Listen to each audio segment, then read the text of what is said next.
Ciao tutti, sono Justino. Welcome to Vintage Velo Venice. Today's bike is another Italian, but unlike the Mazzi from last episode, this bike will be Italian through and through. This is a Guerciotti frame set. Guerciotti. It's pretty. It's Italian. I have no idea what year it is or what the tube set is, so if you have any idea, let me know. This is a Campagnolo Croce. Hang on one second. Hey, yeah, Ramiro. Yeah, I just texted you that. How do I say that? Okay, grazie. Croce Done. Okay, this is a Campagnolo Croce Done group set. It's Italian. It's beautiful. It's early 7-speed index shifting from Campagnolo, and it is gorgeous in its craftsmanship. Are you sensing a theme here? This build is all about the pretty. I believe this frame and this group set will combine like Parmesan and, well, just about anything to make a fine example of the handmade Italian bicycle. Founded in 1961 by Italo Guerciotti, a professional cyclocross rider, and his brother Paolo Guerciotti, they opened a small bicycle shop in central Milan. And throughout the 1960s, the Guerciotti brothers grew their business and reputation, competing fiercely in cyclocross and road racing, eventually becoming one of the finest producers of high-end bicycles out of Italy. In 1975, Guerciotti started increasing production and began expanding into worldwide markets, particularly the lucrative North American market. And in 1976, they made their professional tour debut, sponsoring a team and taking stage wins on the Giro d'Italia. From 1977 on, Guerciotti began to dominate the world of professional cyclocross, eventually winning 10 world championships and cementing their place amongst the legendary cycle builders of Italy.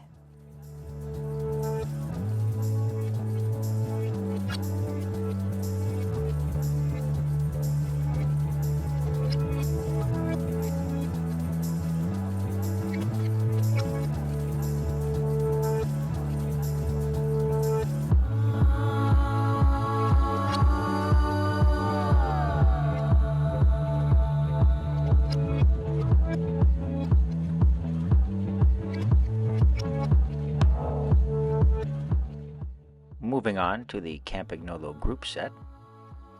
Il Passo Croce Done is a legendary mountain road in Italy that, like many of the other storied alpine climbs, combines breathtaking beauty, sharp curves, and painful hills to make for a challenging day in the saddle.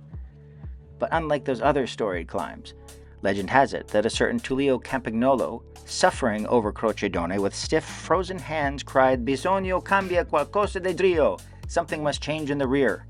And thus, the component giant known around the world was born.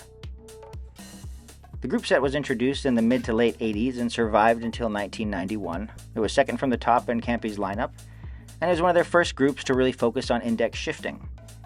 As usual, they're really beautiful parts, and they functioned well, if a little bit finicky. You kind of have to self-index the indexing shifting, which is kind of weird, but it works. Everything except for the brakes. They just, to be perfectly honest, really do not work that good.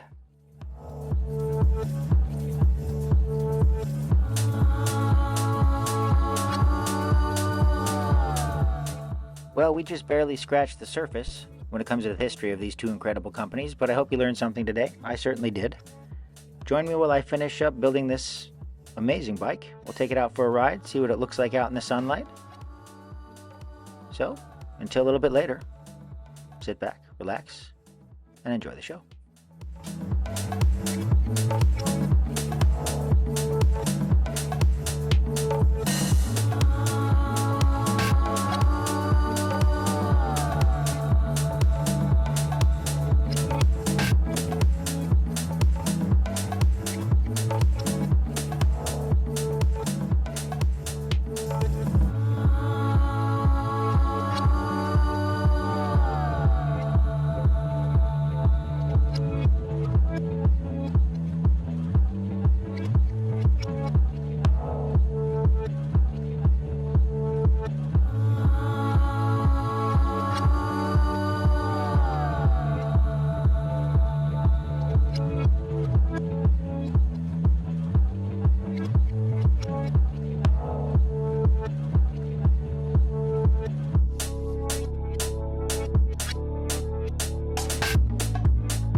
And there you have it.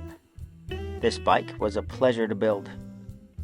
The frame polished up immaculately, the chrome really shines, and the group set sits like it was made to be there. There's just something about building a really high quality product. Everything goes together well, and this is the final result. It's a smooth ride. It's responsive and entertaining, but it's comfortable enough to take on some long adventures. Well, this one would be if it wasn't a little bit too small for me. But hey, you can't keep them all, right?